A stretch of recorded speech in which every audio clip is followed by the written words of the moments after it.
श्रेष्ठवाय नमस्तुभ्यम। हम सबको पता है कि आज है 26 अगस्त यानी कि हरतालिका तीज का बहुत ही पावन सा दिन। और आपको पता है बहुत सारी बहनें आज के दिन हरतालिका तीज का व्रत रहती हैं। और आपके जीवन में अगर कष्ट बहुत ज़्यादा है और वो कष्ट ख़त्म होने का नाम ही नहीं ले रहा है, तो आज के दिन रात में अपने घर पे जब आप पूजन कर चुके हैं उसके बाद में हरतालिका दीपक आप सभी को अपने घर पे लगाना है, जिससे आपकी फैमिली में, परिवार में कभी संकट ना आए।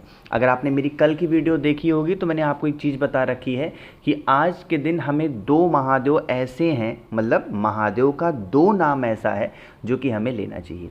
सबसे पहला नाम होता है आज के दिन लेने वाला, वो होता है कुंदकेश्वर महादेव। ठीक है ना, यही नाम ले लो। चलो दूसरा नाम मैं नहीं बताऊंगा वरना कंफ्यूज हो जाओगे। कुंदकेश्वर महादेव का ही स्मरण आप सभी को करना है। अब दीपक की बातें करते हैं तो कि दीपक हमें कौन सा लेना है, तो ऐसा नहीं ज़रूरी है कि आपको आटे का ही दिया लेना है। आप आटे का भी ले सकते हो, आप मिट्टी का भी ले सकते हो। नया लेना नया ले लो, पुराना लेना पुराना ले लो, है ना। अब देखो मैं मान के चल रहा हूँ कि आपने पुराना दिया लिया या फिर मिट्टी का दिया लिया, जो भी लिया। सबसे पहली बात होगी कि आज ये दिया हम सभी को कुंदकेश्वर यानी कि कुंदुक रूप महादेव का स्मरण करते हुए लगाना है। तो दीपक के अंदर आज हम लोगों को गोल बत्ती, एक उपाय और मैंने बताया था फुलेरा दीपक लगाने का, उसमें हम लोग फूल जैसी बत्ती लगाते हैं महादेव के शिवलिंग के पास में दीपक को जलाने के लिए। उसमें चाहे 4 बत्तियां लगती हों, 5 लगती हों, 6 लगती हों, दीपक में फूल बनना चाहिए, समझ रहे हो ना। अब आपको इस उपाय में कुंदकेश्वर महादेव का जो दिया लगाना है वो गोल बत्ती का लगाना है। यहाँ पर इस केस में आज के दिन आपको घी डालना अनिवार्य होगा। ये चीज़ मैं आपको बताना चाहता हूँ। क्या डालोगे? घी डालोगे। बत्ती कौन सी होगी? गोल बत्ती की। दीपक जलाओगे कहाँ? सबसे अच्छी बात है इस उपाय की कि आप लोगों को इस उपाय को अपने घर पे करना है। आपने घर पे फुलेरा लगाया है या नहीं लगाया है उससे कोई मतलब नहीं है, बट आप इस दीपक को ज़रूर लगाएंगे। जब हम महादेव के शिवलिंग के पास में दिया लगाते हैं तो बत्ती कौन सी लगती है, बताओ जल्दी से? गोल बत्ती। अच्छा एक बात आपको और बता दूं, जैसे डेली आप मेरी वीडियोस देखते होगे और बहुत सारे लोगों की वीडियोस देखते होगे, मैं जानता हूं, तो ज़रूरी नहीं है कि आप चाहे मेरी वीडियो के उपाय करो या फिर किसी और के उपाय करो, बट दीपक जो जलाने का उपाय मैं बताता हूँ ना, दीपक ज़रूर जलाया करो। हर हाल में जलाया करो, किसी भी केस में रहो, बट दीपक ज़रूर जला दिया करो। ठीक है ना, बहुत बड़ा महत्व आपको देखने को मिलेगा कुछ ही दिनों में, ये मैं गारंटी के साथ कहता हूँ। ठीक है ना, गोल बत्ती हुई। अब जब आप इस बत्ती को जलाओगे तो किसका ध्यान करोगे? कुंदकेश्वर महादेव के नाम से दीपक को जलाना, हाथ जोड़ना महादेव के सामने। लेकिन अब हाथ कैसे जोड़ोगे? एक बेलपत्र अपने हाथों में लेना। क्या लेना है? एक बेलपत्र अपने हाथों में लेना है। हाथों में इस दीपक के पास में बेलपत्र को रख करके विनती करनी है, प्रार्थना करनी है कि हे शिव शंभू, हमारी ये मनोकामना है, हमारी ये विशेष हैं, हम लोग बहुत दिनों से परेशान हैं, हमारी ये कामना अधूरी रह जा रही है, आप इसे पूर्ण करें। ऐसे विनती करते हुए जो बेलपत्र हाथों में लेकर के आपने विनती किया है, आपके घर के आसपास में कोई भी महादेव का शिवलिंग हो, उनके ऊपर ले जाके समर्पित करके चले आना। आपकी वो सारी विशेष पूरी हो जाएंगी जिसके लिए प्रयत्न करते हो, जिसके लिए उपाय करते हो। और हाँ, अगर उस बेलपत्र को आप ऐसे महादेव के शिवलिंग के ऊपर समर्पित करते हो जिन शिवलिंग के ऊपर फुलेरा बंधा हुआ है, तो उसका महत्व और भी ज़्यादा होता है। ठीक है ना, चलो तो पहला उपाय भाई क्लियर हो गया होगा। आगे बढ़ते हैं इस वीडियो के दूसरे उपाय की तरफ, जो कि हमें करना होगा बेलपत्र के साथ में। इस उपाय के सबसे पहले समझ लेते हैं नियम कि इस उपाय को करने से हमें फ़ायदा क्या होगा। आज के टाइम पे ऐसा अक्सर देखा गया है कि बहुत सारी परिवार में, बहुत सारी फैमिली में बस एक ही प्रॉब्लम देखने को मिल रही है कि हमारी परिवार में कभी भी खुशियाँ नहीं आ पा रही हैं। मतलब जीवन के जो कष्ट है ना, उन कष्टों से निवारण नहीं मिल पा रहा है। तो आप इस उपाय को करेंगे। अच्छा हाँ, एक चीज़ तो मैं बताना भूल ही गया। देखो अभी तक जो तीज का त्यौहार है ना, वो आपका दोपहर में 12:30 बजे तक है या फिर 1:30 बजे तक है, ऐसे कुछ टाइमिंग है। लेकिन 12:30 बजे या 1:30 बजे के बाद में आपकी चतुर्थी तिथि स्टार्ट हो जा रही है। ठीक है ना, तो बहुत सारे लोग चंद्र देवता के दर्शन भी करते हैं तीज के दिन। तो तीज आपका 1:30 बजे के आसपास ख़त्म हो जाएगा तो और लग जाएगी चतुर्थी तिथि। तो आज के दिन कोई लोग चंद्र दर्शन मत करना, वरना आज के व्रत का जो फल है वो मिलेगा ही नहीं, मैं पहले बता दे रहा हूँ। इसीलिए इस वीडियो के माध्यम से आपको सूचित कर रहा हूँ, आज के दिन चंद्र दर्शन करना निहित माना जाता है, नहीं किया जाता है। आज के दिन आपके चंद्र दर्शन करने से व्रत का फल क्षीण होता है, कुछ क्षण आपको नहीं मिलते हैं, सारे खत्म नहीं हो जाते हैं, बट कुछ आपको क्षण उसमें नहीं मिलते हैं। ठीक है ना, समझते हैं इस उपाय को।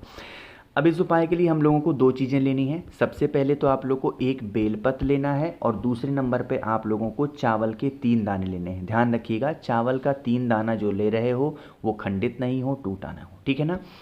अब पहुंच जाना है सीधा महादेव की शिवलिंग के पास में, लेकिन तांबे के लोटे में जल को ज़रूर भरिएगा और पहुंचिएगा। अच्छा बताऊं एक बात आपको, अगर मान लो जीवन के बहुत सारे कष्ट खत्म नहीं हो पा रहे ना, तो 1 मुखी रुद्राक्ष या 12 मुखी रुद्राक्ष धारण कर लो, जीवन की जो तकलीफ़ें हैं वो ख़त्म हो जाएंगी। अगर ये रुद्राक्ष असली आपको चाहिए तो मुझे आप व्हाट्सएप कर सकते हो 8299419143। बहुत ही रेयर प्राइस, बहुत ही कम प्राइस में मैं आपको दे रहा हूँ। ठीक है ना, कैश ऑन डिलीवरी की भी सुविधा उपलब्ध है। अब बातें करते हैं इस उपाय की। जो आपके पास में बेल पत्र है ना, उस बेल पत्र को क्या करना है, महादेव की शिवलिंग के ऊपर ऐसा जैसे मैं चढ़ा रहा हूँ ऐसे चढ़ा देना और चावल के 3 दाने को यहाँ चढ़ाएंगे। जब कष्ट बहुत ज़्यादा है आज के दिन, तो हमें किसका ध्यान करना है, चंपेश्वर महादेव या कुंदकेश्वर महादेव, दोनों में से किसी भी एक महादेव का स्मरण करते हुए चावल के दाने को समर्पित करिएगा और फिर 1 लोटा जल चढ़ा देना। इससे घर परिवार के जो कष्ट होते हैं, तकलीफ़ें होती हैं, वो दूर हो जाती हैं। आगे बढ़ते हैं इस वीडियो के तीसरे उपाय की तरफ, जो कि हमें करना होगा पंचामृत के साथ में। बहुत स्पेशल, बहुत प्यारा सा उपाय है। सबसे पहले बात करते हैं इस उपाय के फ़ायदे क्या हैं, लेकिन जल्दी से करिए वीडियो को लाइक। जिसने अभी तक चैनल को सब्सक्राइब नहीं किया, मेरी आवाज़ आप पहली बार सुन रहे हैं, ज़रूर करेंगे चैनल को सब्सक्राइब। देखो, जब कभी भी पंचामृत का मैं कोई उपाय बताता हूँ तो हमेशा आपसे कहता हूँ ये उपाय स्पेशली किसके लिए होती है, इच्छा पूर्ति। घर परिवार फैमिली कुटुंब में कोई ऐसा इंसान है जिसकी विशेष पूरी नहीं हो पा रही हैं, तो आप लोगों को पंचामृत में से कोई भी एक चीज़ लेना चाहिए। चाहे वो दूध ले सकते हो, चाहे वो दही ले सकते हो, चाहे वो शक्कर ले सकते हो, चाहे वो शहद ले सकते हो, चाहे वो घी ले सकते हो, कुछ भी आपको ले लेना है। और फिर आप लोगों को इस प्रकार से एक बेलपत्र भी लेनी है। ध्यान रखिएगा, बेलपत्र कहीं से कटी फिटी हुई ना हो। तांबे का लोटा लीजिएगा, जल भरिएगा और सीधा पहुंच जाइएगा महादेव के शिवलिंग के पास में। जब कभी भी पंचामृत का हमें कोई भी उपाय करना होता है, मैंने स्थान आपको बता रखा है। वो कौन सा स्थान होता है, माता का हस्तकमल, जिसे हम प्यार से कटी भाग के नाम से भी जानते हैं। तो आप लोगों के पास में जो भी चीज़ें हैं उसे कटी भाग पे समर्पित करिएगा। जो बेल पत्र होगा उस बेल पत्र को इस बार माता अशोक सुंदरी के स्थान पे चढ़ा करके और फिर 1 लोटा जल चढ़ा देना। इससे आपके घर में, आपके परिवार में, आपकी फैमिली में कोई भी ऐसा संकट नहीं होगा जो आए, परिवार में खुशियाँ बरकरार रहेंगी। ठीक है ना, करिएगा ज़रूर। और साथ ही साथ जो अगर इस उपाय को इच्छा के लिए कर रहे हो तो बेल पत्र जब चढ़ाना तो बेल पत्र के ऊपर अपना दाहिना हाथ रख करके महादेव से, शिव शंभू से अपनी बातों को कह देना, जिससे विशेष आपकी जल्दी पूरी हो जाएंगी। ठीक है ना, आगे बढ़ते हैं सबसे आखिरी उपाय की तरफ। और मैंने कल भी इस उपाय के बारे में बताया था और आज दोबारा इस उपाय के बारे में जिक्र कर रहा हूँ।